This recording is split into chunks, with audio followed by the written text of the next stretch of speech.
Hi, folks. This is Big Mike Zlatnik, and today we're going to talk about real estate syndications. This is a short executive summary overview of syndications. Obviously, there's a lot more to it, but I wanted to give folks the basic framework for real estate syndications, how they work, what are the benefits, and so on and so forth. So typically, real estate syndications are a form of real estate partnership where a general partner, a sponsor, or an operator needs to raise capital for a transaction. It could be multifamily, it could be self-storage, it could be office, and so on. And the investors are limited partners. They're participating as passive investors in the deal, providing capital to the operator. And the operator typically is the manager of the transaction. So the benefits to the investors are that they get to take advantage of the expertise, track record, history, and abilities of the sponsor. They invest passively. They can generate passive income in the form of cash flow. They can also benefit from the tax benefits such as depreciation. And investors don't get to spend time lining up a mortgage. So that's the beauty about syndications. They pretty much participate in a baked product.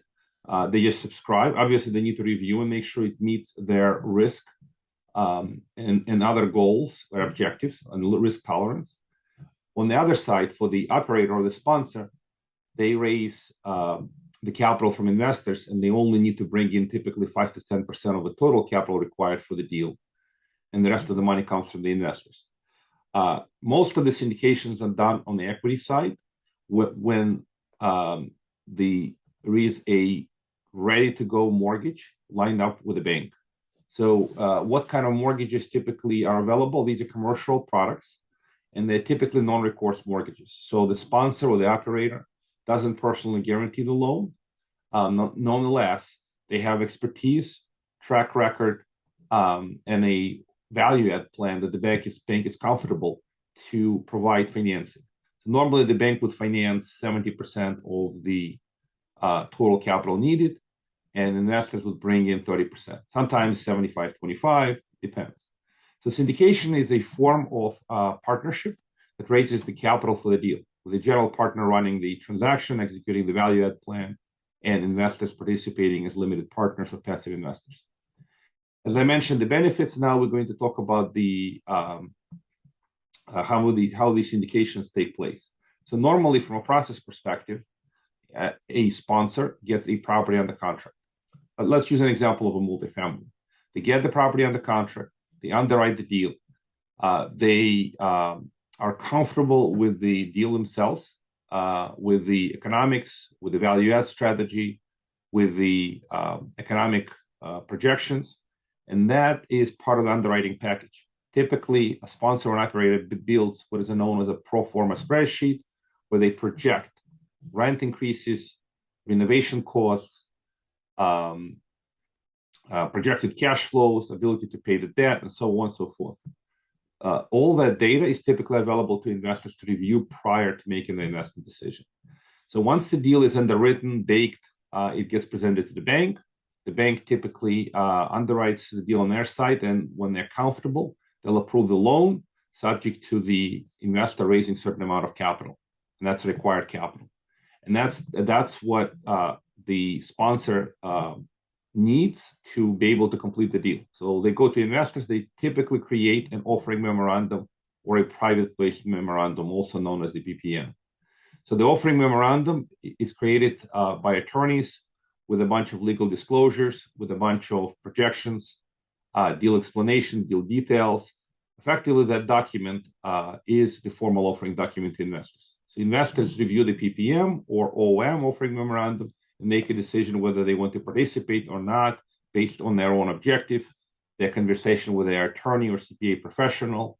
As long as this type of a deal meets their objectives, meets their level of comfort, risk tolerance, they may consider that investment. Now, let's talk a little bit about risks and rewards of investing in a syndication. So first of all, when an investor, who is also known as a limited partner, takes a position in syndication, So let's just use an example as a $5 million syndication, and then they write a $100,000 check. They take a small piece of ownership, they get the benefits, they get the cash flow, the depreciation. At the same time, they take in some level of risk as a partner in the deal. The risk could be that the deal could go bad. Just to be very clear, there's always risk involved.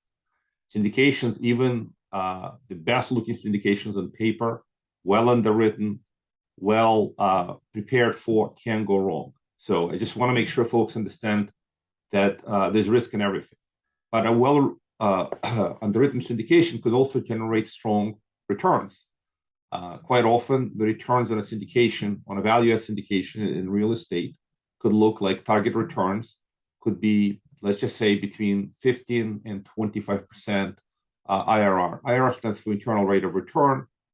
The best way to think about the IRR, it is a compounded average annual ROI, because IRR formula, internal rate of return formula in Excel, takes into consideration when the cash goes in the deal and when the cash comes out in the form of cash flow, in the form of a sale proceeds as well.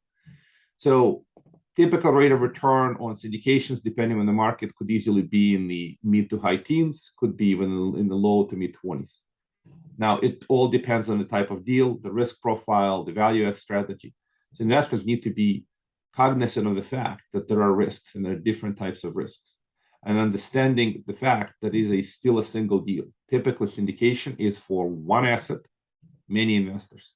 Sometimes syndications could have two assets, but if there are many assets in the syndication, it becomes a fund. So fund, comparing fund to syndication, fund has many investments, many assets, and many investors. Syndication has typically one asset, many investors. This is the basic comparison. So from a risk profile, if you compare a fund to a syndication, the fund spreads the risk among many investments, many assets, while syndication concentrates the risk in a single property. If that property value add plan is successful, syndication can be successful. If the plan fails, syndication can fail. So as far as the structure of syndication, there are various structures, but the most common structure I'm just going to cover generates preferred return to investors. So an example would be a syndication offering documents could say investors will receive 8% cumulative non-compounded pref, means 8% accumulates every year. There's cash flow to pay that, it gets paid. If there is no cash flow to pay that in full, it gets accumulated, but it doesn't compound. So year one, it could be 8%, accumulated year two is 8 plus 8 becomes 16, and so on until there's a sale or a refi event. So 8% preferred return is a common number. Sometimes this number is higher, sometimes that number is lower. But the industry average kind of gravitates around 8% per year. Then there is a return of capital. Typically from a safety perspective, investors get paid their pref, then the return of capital, and it happens most of the time on a sale of the property. Sometimes return of capital could happen on a refi or a partial return of capital. Let's use an example of a sale of the property. So the pref gets paid to investors, then the return of capital takes place, and after that, there is a performance split. So there's a split between the investors as a group and the manager or the syndicator or the sponsor. And the typical split, just give you a classic example, would be a 70-30, 70% to investors, 30% to a manager. That's a classic split. And that's just a basic framework how these syndications work. So on a sale of the property, once investors are paid their pref and return of capital, split takes place. Investors get a portion of the upside, and the sponsor or operator gets the 30% performance fee for executing the project well. That's the general framework on how these deals are structured. There are many elements to syndication, but one of the most important elements is the value add plan. And depending on the type of asset, sometimes a value add plan means just buying land and building ground up. Could be a self-storage facility or industrial property or multifamily asset.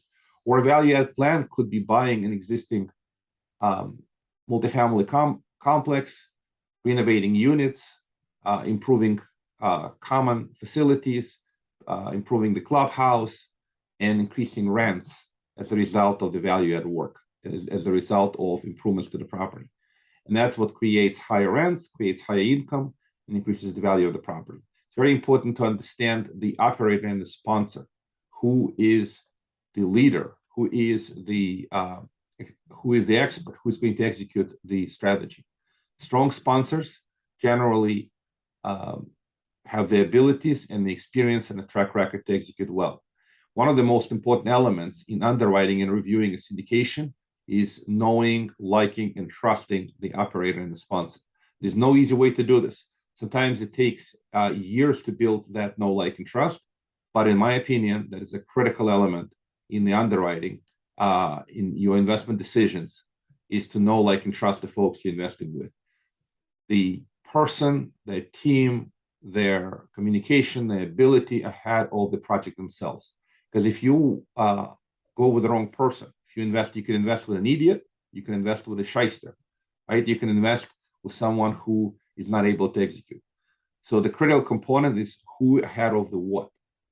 Once you're comfortable with who you're investing with, then you look at what the deal looks like, the what. And once you're comfortable with that point you decide how much capital it is prudent to invest in this deal.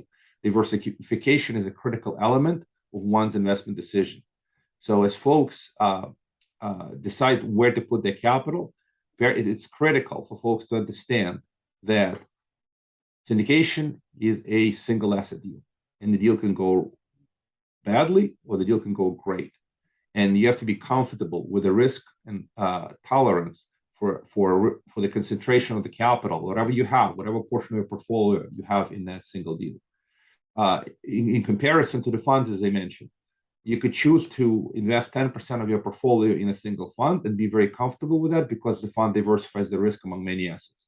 But putting 10% of your portfolio into a single asset, as an example, may be too high of a risk concentration. So something to consider. Risk tolerance depends on individual, their age, their financial situation. Obviously, consult with your real estate professional or your CPA professional or your attorney professional. But this is just a general overview how syndications work. I appreciate your time and attention. Looking forward to speak with you soon again on the next topic. This is purely for informational, educational purposes, not a solicitation of any comment of any kind.